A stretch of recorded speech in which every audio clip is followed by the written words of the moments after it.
Assalamualaikum warahmatullahi wabarakatuh. Halo pemirsa, kembali lagi di WMN Channel Reaching Out to Public bersama saya Reganes dalam program Lintas Perspektif. Hari ini tema kita adalah cerdas menghadapi hoax. Hoax adalah informasi yang direkayasa untuk menutupi informasi yang sebenarnya. Hoax merupakan akses negatif kebebasan berbicara dan berpendapat di internet, khususnya di media sosial.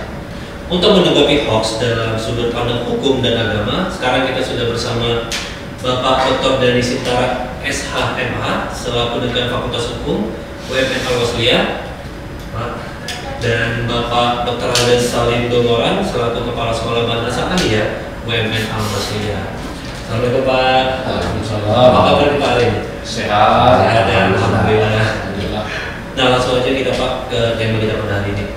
Yang pertama saya mau bertanya nih kepada Pak Dhani, tanggapan Bapak tentang hoax dalam sudut pandang hukum itu gimana? Kalau kita berbicara hoax ya, kita terjemahkan dulu hoax itu.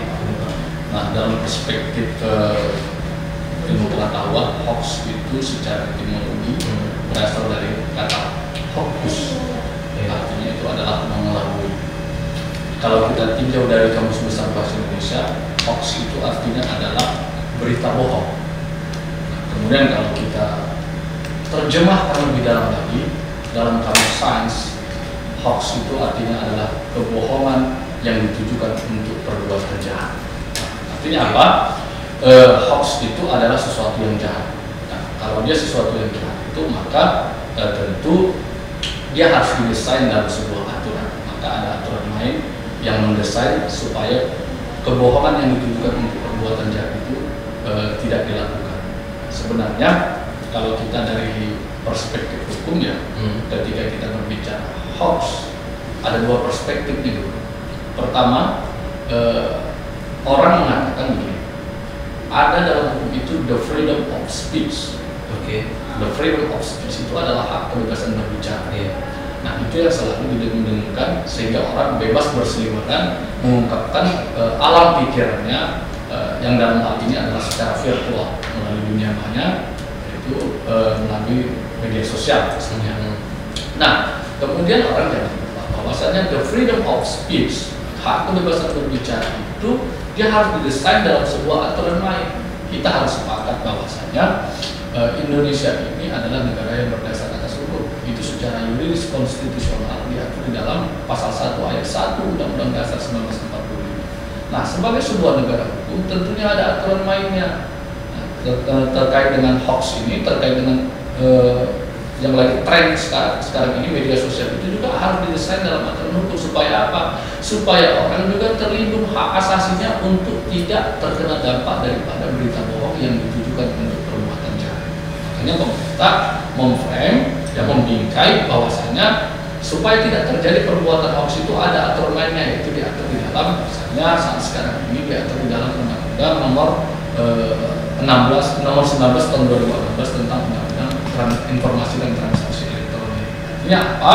Tidak sembarang orang juga bisa menyebarkan berita, apalagi berita itu adalah berita bohong. Dalam perspektif hukum itu, ketika dia itu bohong dan tidak bisa dibuktikan, maka ada pertanggungjawaban hukum yang bisa diminta di situ. Itu dalam perspektif hukum. Artinya apa? Kalau saya mengatakan kalau dalam hukum itu ada sebuah pepatah ya, sebuah adagium oleh seorang ahli filosof, yang bernama René Descartes. Dia katakan begini, cogito ergo sum, saya berpikir maka saya ada. Nah, kalau dalam media sosial saat sekarang ini yang lagi tren ya, apalagi di era 4.0 ini, bukan lagi saya berpikir maka saya ada. Itu sudah berubah ya. Kalau kita kaitkan artinya saya bermedsos maka saya ada.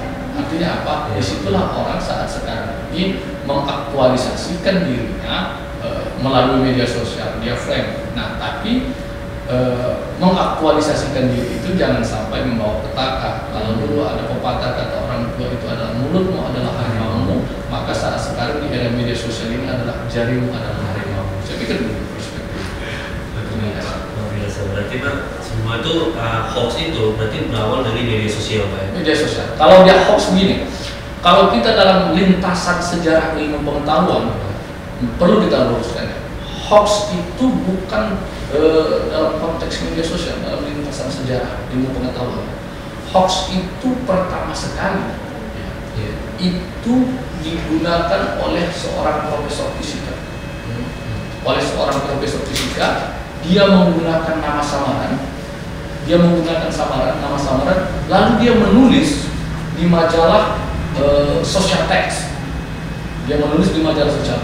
Dia gunakan nama samaran, tidak dia gunakan email profesornya untuk menguji isi kepala atau tingkat pengetahuan dari redaktur majalah social text tersebut.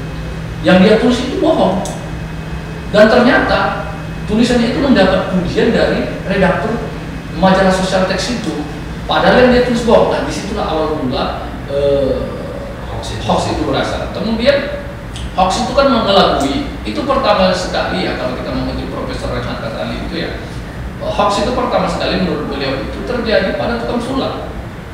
Tukang sulap itu kan untuk mengelabui orang. Nah, dari situlah asal kata hoax itu, mengelabui. Pertama sekali itu digunakan oleh tukang sulap untuk mengelabui orang-orang yang ada, yang menonton dia atraksi atau pertunjukannya tersebut. Itulah asal mula, jauh sebelum ada media sosial ini hoax itu sudah ada. Tapi sekarang ini karena di era digital ini, setiap orang seperti yang saya katakan tadi, saya bermedsos maka saya ada, yang untuk mengaktualisasikan dirinya, maka banyaklah berseliweran yang namanya berita bohong atau hoax yang ditujukan untuk perbuatan jahat. Kalau kita lihat kamus sains, ya, bahwasanya itu memang untuk tujuan-tujuan jahat atau tujuan-tujuan tertentu.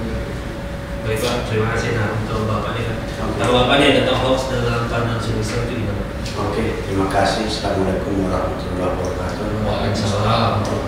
Bapak moderator dan Bapak narasumber. Tadi sudah kita dengarkan bersama bahwa hoax itu adalah merupakan salah satu yang sangat membuat orang sangat paham. Tapi biar kita tahu bahwa hoax ini memang dari dulu sudah ada. Pada zaman Nabi Muhammad SAW ada seorang Abdullah bin Ubay, dan salah satu seorang yang pernah berbohong dalam masalah ketika Nabi masih hidup. Cuma berbohong dulu sama sekarang berbeda. Kalau dulu adalah dari mulut ke mulut, tapi lambat laun sekarang kita lihat bahwa hoax ini adalah sangat canggih sekali. Untuk itu, kalau dasar hukum dari kata-kata hoax ini jelas hukumnya haram. Kalau kita lihat dalam Fatwa Majelis Ulama Indonesia nomor 24 tahun 2017, bahwa hoax ini adalah hukumnya haram. Kenapa? Karena membuat orang salah persepsi dari keadaan yang ada. Setelah itu banyak ayat Al-Quran dan hadis menerangkan bahwa tidak boleh berbohong.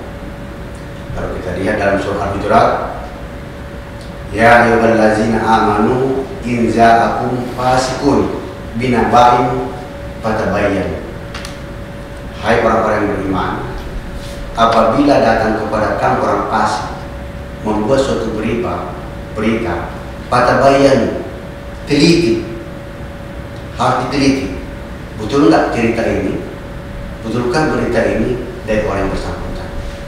Untuk itu juga banyak hadis-hadis yang mengatakan bahwasanya hoax ini memang sangat dilarang oleh agama. Yang sangat santer sekali yang mungkin kita tahu bahwa hadis ini dari dulu ada satu pedoman bahwa tidak boleh berdusta.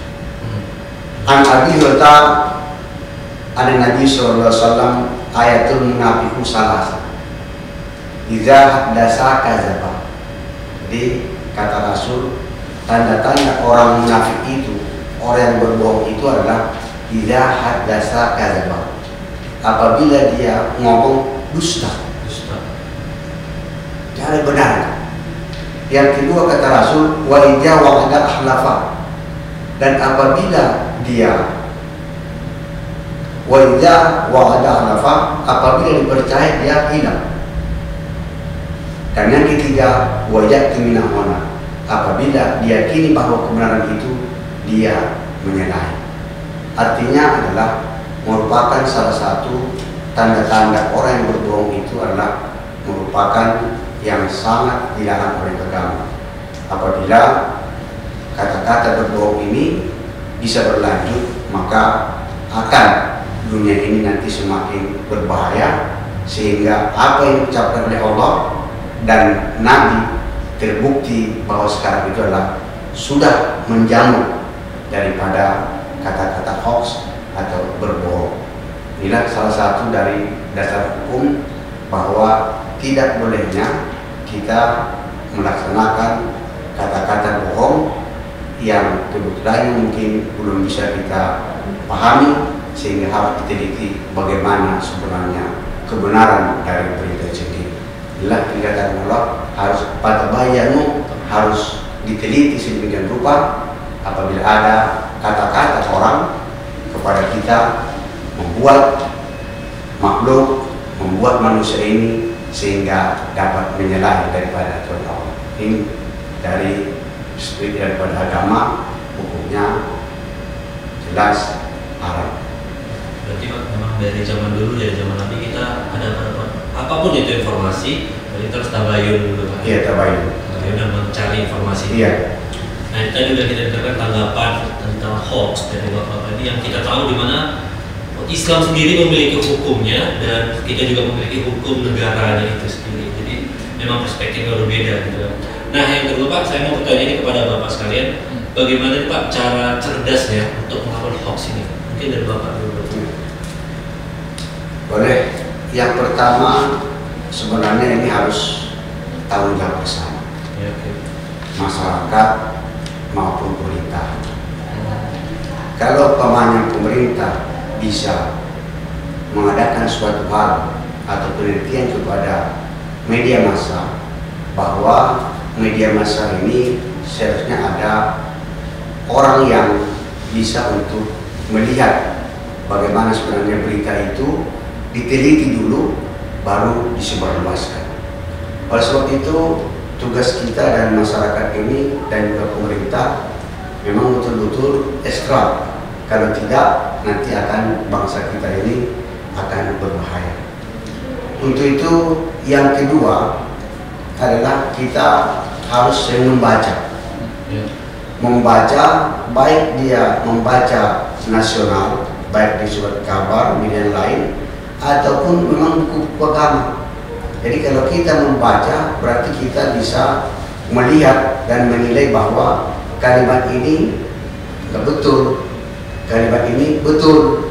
Jadi yang dua daripada persepsi untuk menangkal daripada hoax ini adalah yang pertama tadi saya katakan bahwa masyarakat dan pemerintah harus bersama-sama untuk menjaga kondisi bagaimana sebenarnya media kita bisa diandalkan sebaik-baiknya. Dan yang kedua tadi bahwa kita harus betul-betul bisa membaca yang banyak sehingga bacaan-bacaan dan kalimat-kalimat yang datang itu bisa kita teliti dan bisa kita pahami. Berarti Pak memang mulai dari diri kita sendiri dulu Iya. Pak, ya, itu. Karena kan kita memang kesadaran untuk membaca itu minim gitu Pak, di Iya. Indonesia ini sendiri, dan pemerintah pun harus juga proaktif untuk menanggapi ini. Iya. Nah, kalau menurut Bapak gimana Pak? Oh ini kalau saya ya dimintakan pendapat, tentunya kan ada integrated system. Integrated system itu artinya begini. Sebenarnya itu kalimatnya hampir sama yang seperti yang disampaikan oleh Bapak tadi. Integrated system itu ada dua sistem yang saling pengaruh, yaitu tidak bisa hanya dari sisi masyarakat saja. Kemudian harus ditopang oleh dari sisi pemerintah. Saya punya pengalaman begini. Waktu saya studi ke Eropa, penggunaan media sosial itu sangat luar biasa. Ini mohon maaf, waktu saya begitu masuk hotel, kalau di bahasa Indonesia kan oleh resepsionis kira-kira kau tidak boleh buka situs yang dilarang, misalnya situs porno dan lain sebagainya. Saya kaget waktu itu. Kalau dibuka kenapa rupanya? Kalau di Indonesia itu kan yang dihapus oleh pemerintah itu adalah website-website yang tidak sesuai dengan ajaran kesusilaan. Iya benar. Kalau di luar negeri itu di Eropa, saya katakan terutama di Prancis, yang dia hapus itu bukan itu. Siapapun boleh masuk, tapi ketika kau masuk dengan taraf-taraf yang tidak yang melanggar aturan, maka yang dia hapus itu adalah akun Jadi dia tidak sibuk. Ini kan sekarang kita sibuk menghapus website film yang satu, muncul website film yang lain. Ini dia tidak sibuk menghapus itu, tapi yang dia jaga itu adalah yang dia hapus itu ketika disalahgunakan itu adalah akun orang yang mengakses video yang melanggar kesusilaan tersebut. Itu artinya apa? Itu semua tidak terlepas dari data. Artinya pemerintah harus bisa memframe semua data penduduk supaya bisa ditentukan siapa-siapa yang masuk ke dalam yang menggunakan media sosial. Artinya terdatalah semua. Kemudian ada protection, ada perlindungan terhadap penggunaan itu. Nah, kemudian dari masyarakat sendiri juga harus teredukasi. Pemerintah juga harus gencar melakukan edukasi terhadap pemerintah, terhadap masyarakat. Pemerintah harus melakukan edukasi yang gencar terhadap masyarakat. Supaya apa? Supaya masyarakat ini juga oleh. Sekarang kan masyarakat kan banyak yang tidak bisa berpikir jauh, bisa lebih. Memangnya kalau buat sekarang berita bohong dari mana ketangkapnya? Handphone cek itu saya bohong, handphone saya dari mana ketangkapnya? Padahal teknologi memungkinkan untuk melacak itu. Nah, itu ya, itu yang masyarakat tidak sadar. Dan kemudian dalam hukum itu juga, ada teori, sebuah teori, teori mempertakutkan. Artinya kita menakut-nakuti orang supaya orang tidak berbuat jahat. Artinya apa? Masyarakat juga harus tahu sanksi itu harus disampaikan oleh pemerintah ke seluruh elemen lapisan masyarakat, bahwasanya ketika you menyebarkan berita bohong, sanksinya ini loh. Artinya apa? Ada tindakan preventif di situ. Tindakan preventif itu dia sampaikan itu supaya tidak terjadi. Artinya ada pencegahan dari pemerintah sembari melakukan edukasi. Nah, kemudian dari sisi masyarakatnya sendiri, saya seringkali di berbagai kesempatan mengajar, saya katakan prinsip kita yang menuntut ilmu ini adalah kalau kau ingin mengenal dunia maka bacalah buku. Kalau kau ingin dikenal dunia maka tulislah buku. Artinya apa? Menulis dan membaca itu sangat penting. Artinya kita harus menyikapi, nggak sembarang membagikan atau menuliskan berita. Nah sekarang ini kan kita tahu salah jauh-jauh masuk ke dalam kontestasi politik. Sekarang politik itu kan pertarungan itu kan tidak lagi menggunakan senjata. Ada yang namanya cyber war. Cyber war itu adalah perang di dunia maya. Bagaimana ketika itu diucapkan secara terus-menerus, itu akan tertancap dalam sedalam-dalamnya di otak anak bangsa. Bahkan yang bohong itu pun ketika ada teori politiknya, kebohongan yang diucapkan berulang-ulang dia akan menjadi sebuah kebenaran dan dianggap menjadi sebuah kebenaran. Nah, itulah yang harus kita tangkal supaya apa? Supaya lurusnya suatu berita itu. Jadi memang pemberitaan bohong atau hoax yang ditujukan untuk perbuatan jahat ya sesuai dengan teknologinya tadi fokus itu, maka dia harus ditangkal dengan cara apa? Ada integrated system antara pemerintah dengan masyarakat. Pemerintah di satu sisi memberikan edukasi yang gencar kepada masyarakat, kemudian dia gunakan kekuasaannya, kewenangannya untuk melindungi dan menyaring setiap berita. Dan di Indonesia ini kan tidak ada saringannya bermedia sosial, yang bypass saja kan begitu. Apa yang kita ya ciri dari media sosial itu salah satunya ya, karakter media sosial itu salah satunya adalah dia cepat menyebar luas dan dapat diakses oleh siapapun. Nah, kelemahan kita saat sekarang ini pemerintah tidak menyaring apa yang apakah itu bertentangan dengan kesusilaan, apakah itu bertentangan dengan norma agama dan lain sebagainya. Ya langsung maka dari itu dengan kewenangan yang ada padanya pemerintah harus bisa menyaring itu. Satu, kemudian diberikan edukasi. Nah, kemudian masyarakat juga harus mengedukasikan dirinya sendiri, belajar bijak. Kalau sekarang kata-katanya bijaklah dalam media sosial. Kenapa? Karena ada yang mengatur ketika kita salah menggunakan media sosial, terutama kita menyebarkan berita hoax atau berita bohong dengan tujuan atau perbuatan jahat. Kalau kita sadar, tidak apa-apa. Yang lebih naifnya lagi, ketika yang kita sebarkan itu kita tidak menyadari bahwasanya itu adalah berita bohong. Nah, itu dia. Saya pikir demikian. Baik Pak, memang kita memang harus mulai dari diri sendiri. Dari diri sendiri itu sudah pasti. Edukasi diri sendiri. Nah, kalau tadi kita udah bertanya tentang cara cerdas ya Pak untuk melawan hoax itu. Sekarang saya mau bertanya ini solusinya nih Pak, yang kita bisa berikan agar masyarakat itu tidak gampang termakan oleh hoax itu di mana? Saya pikir kan sama saja, hampir sama saja. Hampir sama karena begini. Ketika termakan hoax atau tidak itu kan sama kalimatnya begini. Bagaimana cara orang supaya tidak terpengaruh? Saya bicara sama Bapak atau sama moderator ya. Bagaimana caranya supaya tidak terpengaruh? Kan begitu. Tentunya itu ada saringan, itu kembali kepada individualnya tentunya. Ya, tentunya kembali kepada individualnya. Memang ya tidak sama tataran pemikiran dari segala elemen lapisan masyarakat. Tapi yang pastinya saya katakan tadi, itu semua bisa kita cegah ketika masyarakat pemerintah itu sangat gencar memberikan edukasi bagaimana bermedia sosial itu yang baik, sehingga tidak membuat suatu berita bohong atau hoax dan tidak meneruskan ketika dia dikirim berita bohong. Sebenarnya kalau kita ini ya kita simak ya, kita kan juga sering bermain media sosial ya. Kadang-kadang yang membuat berita bohong itu bukan kita, tapi kita meneruskannya. Kalau dalam bahasa undang-undang ITE itu mentransmisikan, meneruskan. Jadi yang dijerat hukum itu bukan hanya yang membuat, yang mentransmisikan pun dia bisa kena. Artinya apa? Ya kita harus tangkap, kita berikan edukasi yang baik. Kalau saya kebetulan dosen, ya saya sering menyampaikan, memberikan kepada mahasiswa bahwasanya bijaklah dalam bermedia sosial karena jarimu adalah harimau. Saya pikir. Baik Pak. Kalau saya mau tanggapan bagaimana supaya masyarakat ini terkena, sebenarnya susah untuk menghilangkan itu. Karena media ini sangat luas, mulai dari rumah ke halaman ke masyarakat bisa dibaca orang. Jadi sehingga kalau sudah dibaca orang seperti itu, kalau tidak ada dari pemerintah atau masyarakat, lama-lama ini jadi kalimat-kalimat yang benar apa yang dikatakan tadi oleh Pak Dr. tadi, kebohongan yang selalu diucapkan berulang-ulang, maka kebohongan itu dianggap orang baik. Jadi yang beragama itu seperti itu.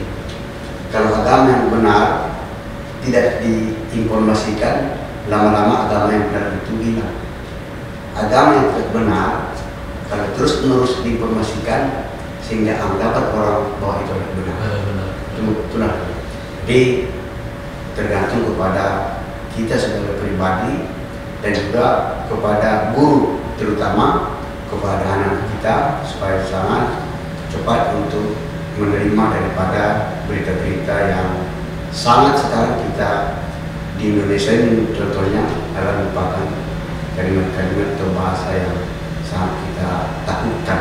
Kenapa? Karena apa tadi oleh Bapak ini tidak ada filter untuk membuat kalimat atau media sosial. Untuk itu harapan kita ke depan bahwa kalimat-kalimat atau hoax ini sebenarnya tadi sudah katakan dari awal, dari dulu sudah ada hoax, tapi sekarang tambah muncul, tambah hebat, sehingga kita membaca itu kadang-kadang yang tidak benar itu betulkah ini? Atau karena itu tadi makanya gunanya membaca situasi itu, apakah memang berita itu tadi kita betul-betul bisa tidak baik atau baik. Untuk itu harapan kita supaya masyarakat ini kembali untuk kebenaran, supaya sama-sama guru dan masyarakat harus sama-sama menjaga anaknya, dan sekaligus orang tuanya juga harus betul-betul memperhati diri, sehingga kalau tidak diterperhati diri, sehingga kita ini dapat terbuai atau menunjukkan daripada kondisi yang sangat sekarang ini kita lihat adalah Indonesia umpamanya, masyarakat kita kalau tidak kita teliti dengan baik, maka harapan kita ke depan mungkin bertambah baik. Baik Pak, terima kasih luar biasa sekali ya untuk bincang-bincang kita hari ini tentang hoax dalam sudut pandang hukum dan juga Islam. Terima kasih Pak ya untuk bincang-bincang kita hari ini. Hoax adalah musuh kita bersama. Mari kita perangin hoax dan jauhkan keluarga kita dari hoax. Saya Reganes pamit undur diri. Jangan lupa untuk like, comment, share, and subscribe. Wassalamualaikum warahmatullahi wabarakatuh. Waalaikumsalam.